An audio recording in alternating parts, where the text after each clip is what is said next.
प्यारे बच्चों, गुरुकुलम में आपका स्वागत है। आज हम लोग पास्ट टेंस के सेंटेंस को कैसे एक्टिव से पैसिव बनाएंगे इसके बारे में सीखेंगे। जो कॉमन रूल है वो हम वॉइस के पहले वीडियो में बता चुके हैं, जिसका लिंक डिस्क्रिप्शन में दिया हुआ है। आप उसे पहले देखें। यदि आप नहीं देखे हैं तो उसे पहले देखें, तभी ये सब समझ में आएगा। चलिए आज हम पास्ट टेंस का एक्टिव टू पैसिव बनाते हैं।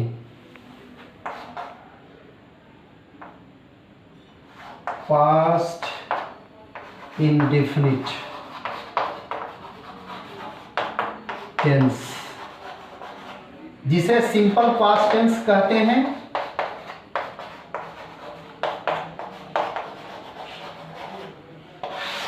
सामान्य भूतकाल, इसका पहचान चिन्ह होता है या, ये, ई। इसका एक वाक्य लेते हैं, हरी कविता लिखा। इसका एक्टिव जो होगा वो कैसे बनेगा? S plus V2 plus object से। और पैसिव कैसे बनेगा?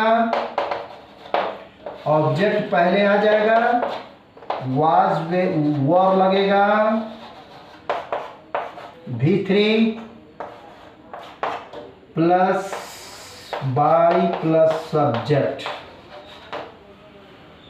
हमेशा V3 का प्रयोग होता है। कॉमन रूल क्या था? पहला रूल है ऑब्जेक्ट नॉमिनेटिव केस में बदलकर नॉमिनेटिव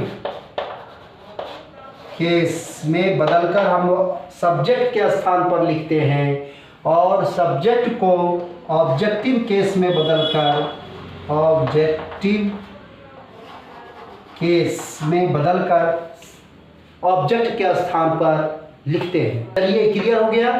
अब इसका हम एक्टिव पैसिव इंग्लिश बना देते हैं। हरी रोट, लिखा का रोट, V2 रोट हो गया, write wrote, written wrote a poem. Hari कविता लिखा। अब यहाँ पोएम क्या है? एक नाउन है, तो नाउन इधर में आने से नाउन रहता है, तो यहाँ हो जाएगा पोएम। पोएम चूंकि वो सिंगुलर है इसलिए वाज लगेगा, और यहाँ राइट का रिटेन हो जाएगा। A poem was written by, Hari नाम है तो नाम का नाम रह गया। A poem was written by Hari. एक और सेंटेंस लेते हैं।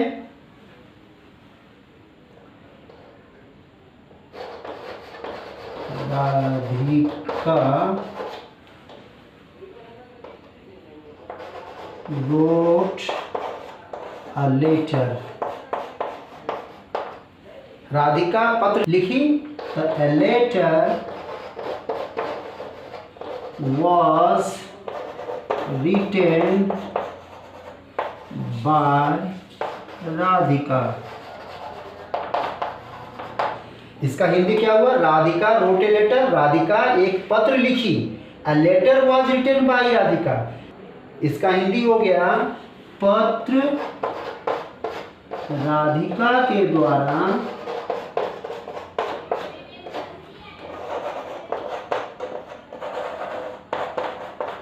लिखा गया।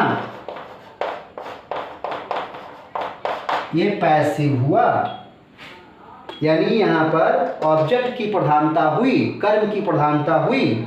यहाँ पर सब्जेक्ट की प्रधानता है, वो एक्टिव है।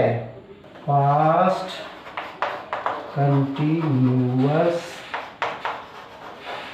टेंस, अपूर्व भूतकाल।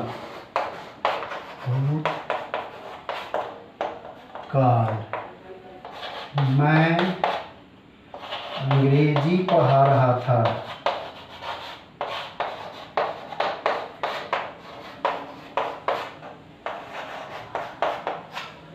अब अब इसका एक्टिव लिखते हैं, कैसे बनेगा। S plus was were plus V1 ing plus object. इसका पैसिव कैसे बनेगा।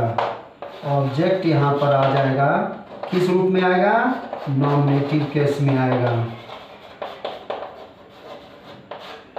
Case object was were, present tense में इज एम आर लगा था और बी इन लगा था, बी इन। कंटिन्यूअस में आईएनजी का प्रयोग इसमें भी होता है। और V3 plus by plus subject यहाँ पर ऑब्जेक्टिव केस में होगा, ऑब्जेक्टिव केस में सब्जेक्ट लिखा जाएगा। अब इसका सेंटेंस जो है इंग्लिश में लिखते हैं। मैं अंग्रेजी पढ़ा रहा था, आई वॉज टीचिंग इंग्लिश। अब ये इंग्लिश ऑब्जेक्ट है, यहाँ लिखेंगे, इंग्लिश का इंग्लिश हो जाएगा। ये पैसिव हो गया, पैसिव जो बनाने का नियम है पैसिव के अनुसार चलेंगे। ऑब्जेक्ट के साथ वाज और वर, तो यहाँ वाज लगेगा, English was being, being. Teach का V3 टाउट, बीइंग टाउट, और फिर बाई और आई का मी, आई का मी यहाँ पर हो गया, टाउट बाई मी, ये हो गया इसका पैसिव। एक सेंटेंस और ले लेते हैं। Raman was telling a story. Raman एक कहानी कह रहा था।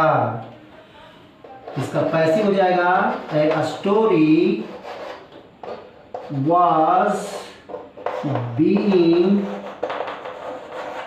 Told by Raman.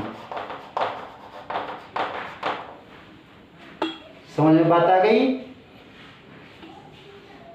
ये जो है टेंस में आप लोग पढ़ चुके हैं। यदि टेंस आपका याद है तो ये बहुत आसान से याद हो जाएगा। अब हम पास्ट परफेक्ट टेंस का पढ़ेंगे। पास्ट परफेक्ट टेंस, पूर्व भूतकाल। इसका सेंटेंस क्या होता है। शिक्षक बच्चों को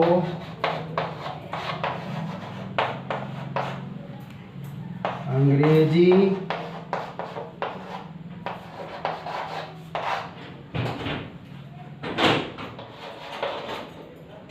सिखा चुके थे। शिक्षक बच्चों को अंग्रेजी सिखा चुके थे, चुका था, चुकी थी, ये इसका हुआ। Active S plus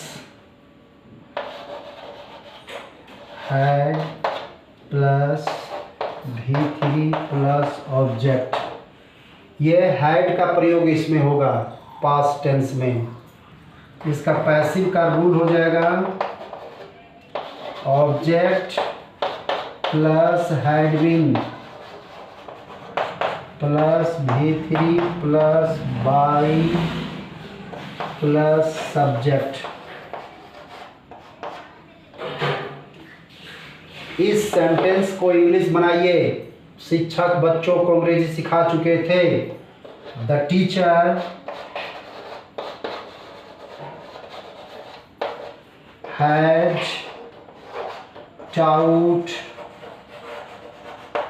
English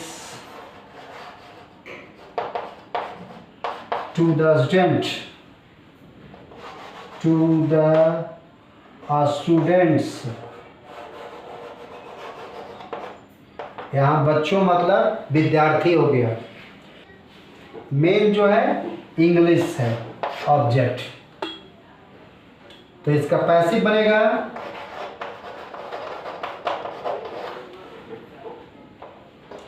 English had been taught to the students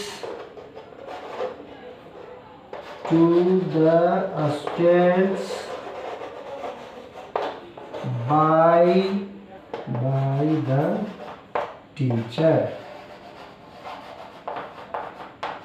इस तरह से ये इसका पास्ट परफेक्ट कंप्लीट हुआ। आप अपने मन से सेंटेंस लीजिए और उसको बनाइए। जैसा कि मैं बता चुका हूँ कि टेंस के चौथे भाग का एक्टिव पैसिव नहीं होता है। पास्ट टेंस का एक्टिव पैसिव का वीडियो कंप्लीट हो गया है। फिर मिलते हैं अगले वीडियो में।